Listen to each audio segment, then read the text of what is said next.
1997 సంవత్సరం సంక్రాంతికి ఒక ప్రత్యేకత సంతరించుకుంది. ఎందుకంటే ఒకవైపు అప్పటికే పరాజయాల బాటలో ఉన్న మెగాస్టార్ చిరంజీవి చాలా గ్యాప్ తీసుకుని చేసిన హిట్లర్ సినిమా సంక్రాంతి రేసులో ఉంది. చిరంజీవి సినిమాతో బాలయ్య సినిమా పోటీ అనగానే ఇండియా పాకిస్తాన్ మ్యాచ్ చూసినంత ఆనందపడతారు సినీ అభిమానులు. తెలుగు చిత్రసీమలో ద్విపాత్రాభినయంతో అపురూప విజయాలు చూసిన ఘనత నిస్సందేహంగా నటరత్న ఎన్టీ రామారావుకే దొక్కుతుంది. అన్నగారి తరువాత ఆ ఘనత సాధించిన హీరో సూపర్ స్టార్ కృష్ణగారు. ఆ తరువాతి తరంలో అన్నగారి నటవారసుడు బాలకృష్ణ అదే తీరున సాగారు. డ్యూయల్ రోల్లో బ్లాక్ బస్టర్స్ చూసిన బాలకృష్ణ తాజాగా వీరసింహారెడ్డితోనూ అదే తీరున ద్విపాత్రాభినయంతో ఆకట్టుకున్నారు. 25 క్రితం సంక్రాంతి కానుకగా వచ్చి సందడి చేసిన పెద్దన్నయ్యలోనూ బాలయ్య తనదైన అభినయంతో అన్నదమ్ములుగా నటించి అలరించారు. 1997 జనవరి 10న విడుదలైన పెద్దన్నయ్య చిత్రం ఆనాటి పొంగల్ హంగామాలో అత్యధిక వసూళ్లు చూసిన చిత్రంగా నిలిచింది. రామకృష్ణ హార్టికల్చరల్ స్టూడియోస్ పతాకంపై నందమూరి రామకృష్ణ నిర్మించిన ఈ చిత్రానికి శరత్ దర్శకత్వం వహించారు. సీమ పౌరుషాలకు పేరు సంపాదించి పెట్టిన చిత్రంగా సమరసింహారెడ్డి చిత్రాన్ని ముందుగా గుర్తుచేసుకుంటారు. కాని ఈ పెద్దన్నయ్యలోనే సీమ పౌరుషం కనిపిస్తుంది. శత్రువు తమపై దాడిచేసి పైచేయి అనిపించుకుంటే పోలీస్స్టేషన్లో ఫిర్యాదివ్వకుండా అదను కోసం ఎదురుచూసే పగలసెగలతో ఈ కథ రూపొందింది. రామకృష్ణ ప్రసాద్ తన పినతండ్రి కుమారుల ఆలనాపాలనా చూస్తూ ఉమ్మడి కుటుంబంలో ఇంటి పెద్దగా సాగుతూ ఉంటాడు. ఒకప్పుడు రామకృష్ణ ప్రసాద్కు ఆప్తమిత్రుడైన భాస్కర్ నాయుడు తన సోదరులు చేసింది తప్పే అయినా పగ పెంచుకుంటాడు. ఆ పోరాటంలో రామకృష్ణ ప్రసాద్ బాబాయ్ ప్రాణాలు పోతాయి. దాంతో తన పినతండ్రి పిల్లలు పెరిగి పెద్దయ్యే వరకు తాను పెళ్లి చేసుకోను అని భీష్క ప్రతిజ్ఞ చేస్తాడు.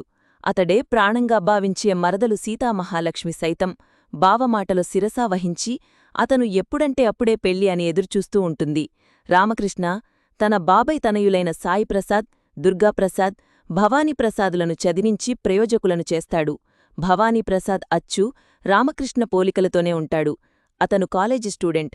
ప్రేమించి ఓ అమ్మాయిని పెళ్లాడాలనుకుంటాడు. అయితే ఆ అమ్మాయి తల్లి కులట అని, ఆమె తమ ఇంటి కోడలు కాజాలదని అన్నలు చెబుతారు. దాంతో భవానీ తన ప్రేయసితో బయట ఉండాలని నిర్ణయించుకుంటాడు. రామకృష్ణకు ఇది సంకట పరిస్థితి అవుతుంది. దీనిని ఆసరాగా తీసుకుని భాస్కర్నాయుడు రామకృష్ణను అవమానాల పాలు చెయ్యాలని చూస్తాడు. అందుకు రామకృష్ణ ప్రసాద్ మరదలు తండ్రి చెంచురామయ్య కూడా తోడవుతాడు. తమ్ముళ్లు విడిపోయారన్న బాధతో ఉన్న రామకృష్ణకు ఎవరు ఇవన్నీ చేయిస్తున్నారో తెలుస్తుంది. ఈ పోరాటంలో సీతామహాలక్ష్మి ప్రాణాలు పోతాయి. రామకృష్ణ ఎవరినీ లెక్క చెయ్యకుండా వెళ్లి తన మహాలక్ష్మి ప్రాణాలు తీసిన వారిని మట్టుపెట్టాకే ఆమె చితికి నిప్పుపెట్టి తాను ప్రాణం విడతాను అన్న తమకోసం చేసిన త్యాగం తెలిసిన తమ్ముళ్లు మళ్లీ ఒక్కటవ్వడంతో కథ ముగిస్తుంది. ఇందులో సీతామహాలక్ష్మిగా రోజా, భవానీ ప్రియురాలు శ్రావణిగా ఇంద్రజ నటించారు.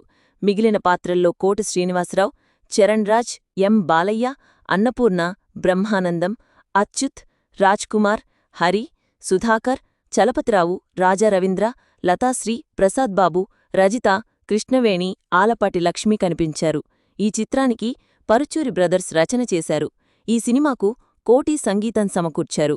కుటుంబం, అన్నగారి కుటుంబం అంటూ సాగే పాటను సి నారాయణరెడ్డి రాశారు. చిక్కింది చేమంతి అనే పాటను భువనచంద్ర అందించారు. మిగిలిన ఓ ముస్తఫా, నీ అందమంతా, కలలో కళ్యాణమాల, చెక్కిలాల చుక్కా పాటలను వేటూరిపని పలికించింది. ఈ చిత్రానికి బాలకృష్ణ అన్న మోహన్ కృష్ణ సినిమాటోగ్రాఫర్. 1997 సంక్రాంతికి జనం ముందు నిలిచిన అన్ని చిత్రాల్లోకి పెద్దన్నయ్య బిగ్ హిట్గా నిలిచింది. హైదరాబాదులో ముందుగా చేసుకున్న ఒప్పందాల ప్రకారం శాంతి థియేటర్లో 20 రోజులకే షిఫ్ట్ చేసినా ఈ సినిమా మంచి వసూళ్లు చూడ్డం అప్పట్లో పెద్దగా చర్చించుకున్నారు. అయితే రాయలసీమ, ఆంధ్రాలో 37 కేంద్రాలలో నేరుగా శతదినోత్సవం చూసింది. ఈ సినిమా శతదినోత్సవం ఘనంగా జరపాలని నిర్మాత నందమూరి రామకృష్ణ ప్లాన్ చేశారు. అయితే ఓ రోడ్డు ప్రమాదంలో ఆయనకు తీవ్ర గాయాలయ్యాయి. అందువల్ల 100 రోజుల వేడుక జరపలేదు. ఏది ఏమైనా తన అన్న బాలకృష్ణతో రామకృష్ణ నిర్మించిన చిత్రాలలో పెద్దన్నయ్య సూపర్ హిట్గా నిలిచింది.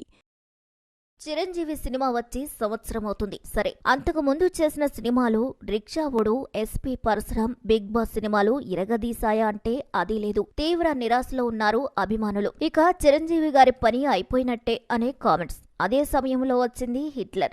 అయితే మలయాళంలో దుల్కర్ సల్మాన్ తండ్రి మమ్ముట్టి హీరోగా, శోభన జంటగా తెరకెక్కిన ఈ చిత్రం మలయాళంలో హిట్లర్ టైటిల్ తో రిలీజ్ అయి భారీ విజయాన్ని సొంతం చేసుకుంది. దీంతో ఆ సినిమా చూసిన ఎడిటర్ మోహన్ రీమేక్ హక్కులను తీసుకుని తెలుగులో ఎవరితో చేద్దామని ఆలోచిస్తున్నప్పుడు మొదట అనుకున్నది మోహన్ బాబు గారు. అయితే ఈ విషయం గురించి రచయిత మరుదూరి రాజాతో సిట్టింగ్ వేసిన ఎడిటర్ మోహన్, నేను హిట్లర్ కి మోహన్ బాబు గారిని హీరోగా చేస్తే చాలా బాగుంటుంది ఈ కథ యాప్ అని అనుకున్నారట.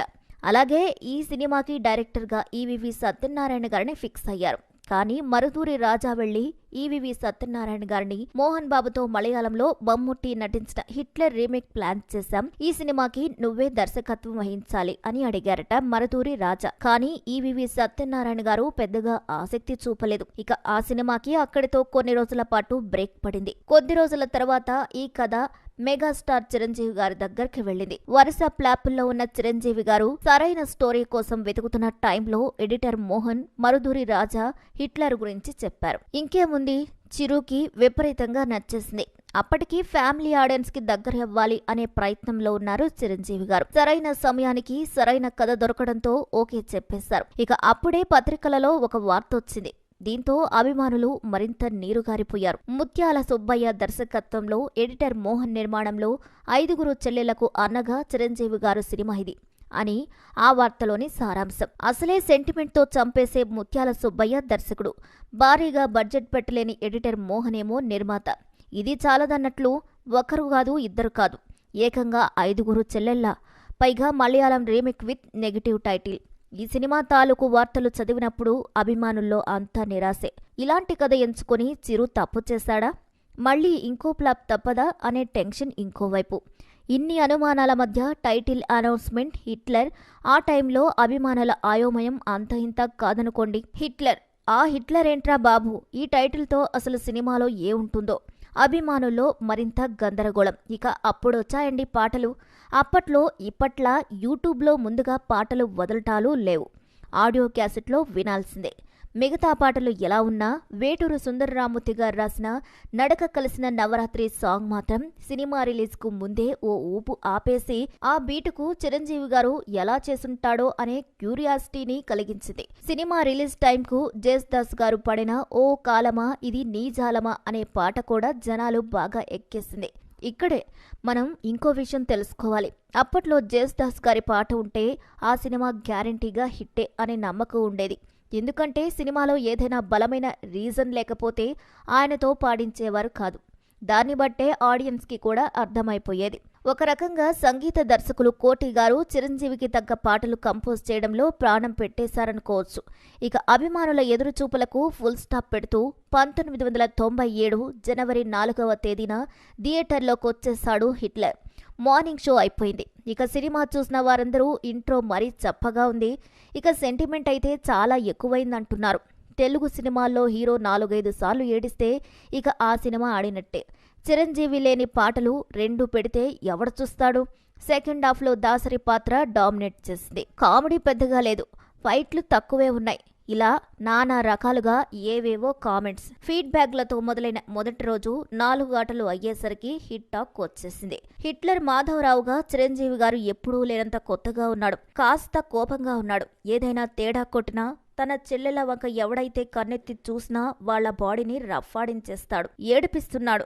మరదలు ఎంత కవ్వించినా నిగ్రహంతో తొణక్కుండా పెద్దరికం చూపిస్తున్నాడు, నిందలు పడుతున్నాడు. తొలిసారి మాస్ మసాలా ఫార్ములా పక్కన పెట్టి చిరంజీవి గారు చేసిన ఈ కొత్త ప్రయత్నం ఆడియన్స్ను సైతం కదిలించేసింది, చూసిన వారి గుండెల్ని తడిచేసింది. అభిమానులు తామెన్నడూ చూడని చిరంజీవి గారిని కూడా చూశారు. వారం తిరిగేసరికి బొమ్మ block buster అనిపించుకుంది.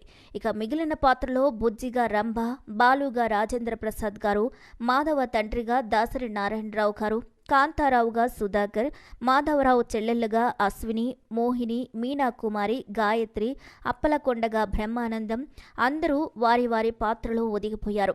Legendary director Dasari Narayana Rao గారితో కలిసి చిరంజీవి గారు స్క్రీన్ షేర్ చేసుకున్న ఏకైక చిత్రం ఇది.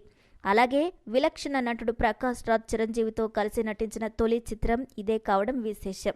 లారెన్స్ డాన్స్ కంపోజ్ చేసిన నడక కలిసిన నవరాత్రి పాటకు అబీబీ అబీబీ అంటూ చిరంజీవి శరీరాన్ని మెలికలు తిప్పుతుంటే అభిమానులకు ఒకటే పూనకాలు.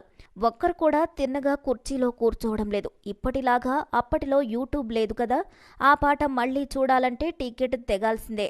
అంతలా ఊపేసింది ఆ పాట. ముఖ్యంగా చెప్పుకోవాల్సింది ఆ సినిమాకు మాటలు రాసిన ఎల్బీ శ్రీరామ్ గారి గురించి. సెంటిమెంట్ సన్నివేశాలలో వచ్చే మాటలు హృదయానికి హత్తుకుంటాయి. ప్రీ క్లైమాక్స్లో రాజేంద్ర ప్రసాద్ గారు చెప్పే డైలాగ్, అరే ఉల్లిపాయలు తరిగితే ఎక్కడ మీ కంట్లో కన్నీళ్లు వస్తాయోనని వాటిని వాడడం మానేసిన వెర్రి బాగులోడే మీ అన్నయ్య.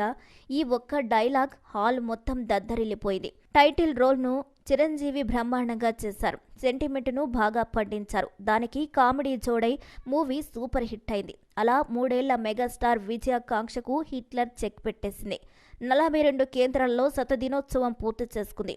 అలా మెగాస్టార్ కెరియర్లో సెకండ్ ఇన్నింగ్స్ మొదలైంది. ఆయన కెరియర్ని దారిలో పెట్టిన డైరెక్టర్గా ముత్యాల సుబ్బయ్య స్టార్ డైరెక్టర్గా పేరు తెచ్చుకున్నారు. అంతేకాదు చిరంజీవి నుంచి మొబైల్ ఫోన్ని గిఫ్ట్గా కూడా అందుకున్నాడు. అవును, అప్పుడప్పుడే మొబైల్ ఫోన్లు వస్తున్నాయండి. ఖరీదైన ఆ ఫోన్లు పెద్ద పెద్ద వాళ్ల మాత్రమే దగ్గరుండేవి. ముత్యాల సుబ్బయ్య వాడిన తొలి మొబైల్ ఫోన్ మెగాస్టార్ చిరంజీవి గారిచ్చిన కానుకే. ఈ వీడియో మీకు నచ్చుతుందని ఆశిస్తూ ఈ వీడియోకి ఒక లైక్ చేయండి, షేర్ చేయండి, మా ఛానల్ని సబ్స్క్రైబ్ చేసి పక్కనే ఉన్న బెల్ ఐకాన్ని ప్రెస్ చేయండి. మా ఛానల్లో వీడియో చూసిన ప్రతి ఒక్కరికీ కూడా పేరు పేరున ధన్యవాదాలు చెప్పుకుంటున్నాను.